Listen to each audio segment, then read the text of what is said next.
A gente conversa agora com o professor Dr. José Niemeyer, coordenador do curso de Relações Internacionais do IBMEC do Rio de Janeiro. Tudo bem, professor? Muito bom receber o senhor mais uma vez aqui na Jovem Pan. Bem-vindo.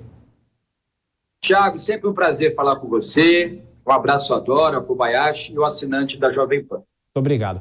Bom, professor, Israel hoje deixou um pouco mais clara a intenção de ampliar os ataques dentro da faixa de Gaza, inclusive atingindo o sul, onde está aquela população que deixou às pressas o norte para os ataques de Israel. O senhor acha que é possível, professor, dependendo do passar dos dias e da situação de colapso que vive a faixa de Gaza, que essa guerra possa estar se aproximando de um final ou é muito cedo, professor?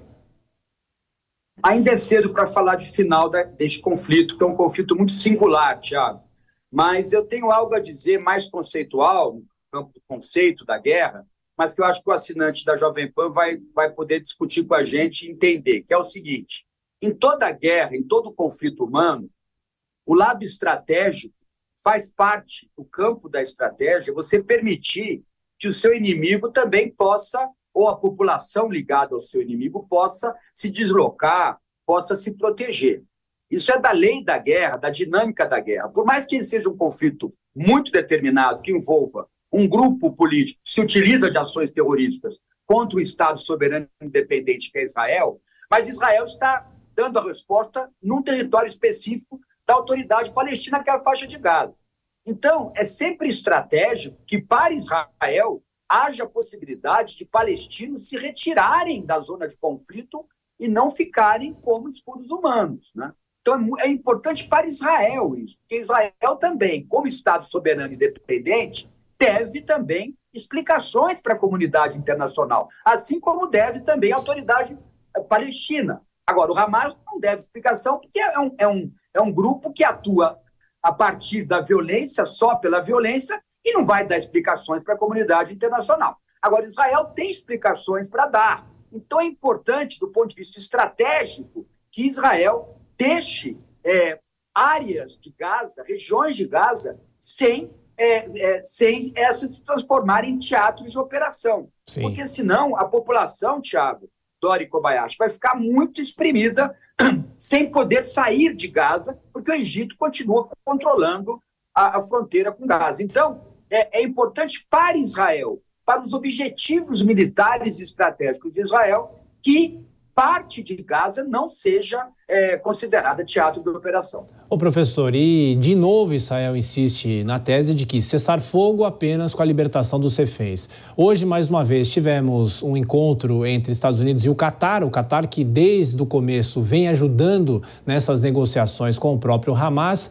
O senhor acha que sem qualquer acerto em relação à situação dos reféns não tem fim da guerra? Não tem. Deste tipo de conflito, não, porque o Hamas envolveu pessoas sequestradas na lógica do conflito, na lógica da guerra.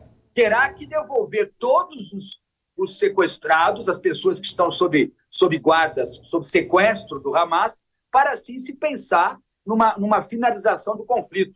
É crime de guerra sequestrar pessoas e usá-las para fazer uma chantagem com relação à dinâmica do conflito. É crime grave, né? Então, Israel não vai negociar enquanto os reféns não forem devolvidos intactos para as suas famílias.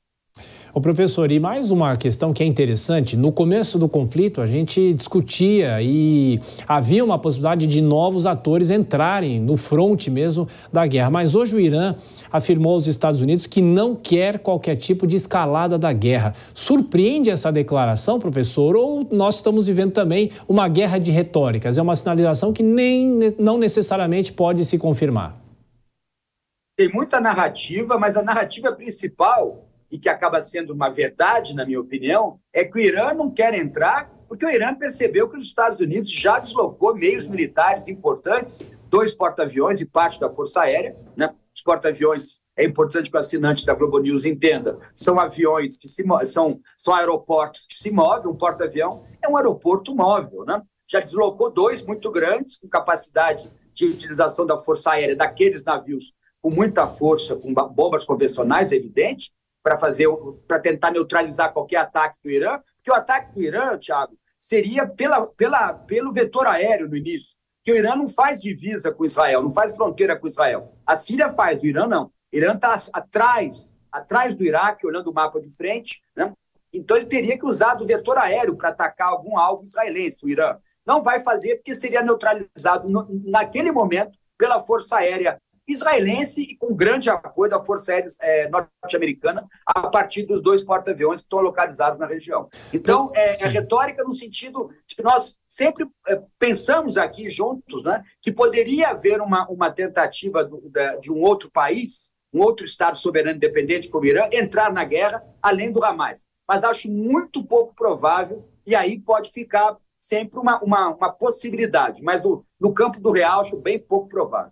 Professor, rapidinho para a gente terminar, em outro momento aqui na Jovem Pan a gente já conversou sobre o papel da ONU, na guerra na Ucrânia e agora o papel da ONU nesse conflito no Oriente Médio. Tivemos nessa semana uma resolução importante falando sobre pausas humanitárias mais ampliadas e também a questão das crianças que estão na faixa de Gaza, os bebês, a situação difícil também dos hospitais. Eu pergunto, uma resolução aprovada não necessariamente é uma resolução colocada em prática, não é, professor? Foi apresentada por Malta, que é membro rotativo hoje do Conselho de Segurança.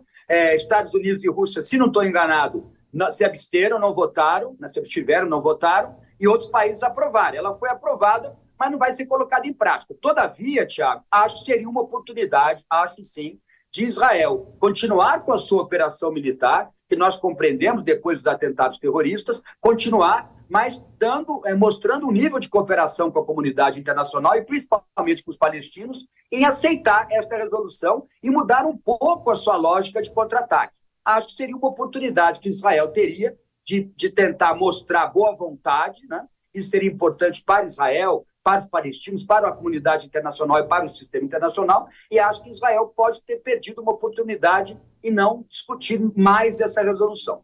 Professor José Niemeyer, coordenador do curso de Relações Internacionais do IBMEC do Rio de Janeiro, muito obrigado pela gentileza. Bom fim de semana, professor. Um grande abraço. Eu que agradeço, Thiago. Um abraço a vocês e a todos os assinantes da Jovem Pan. Muito obrigado.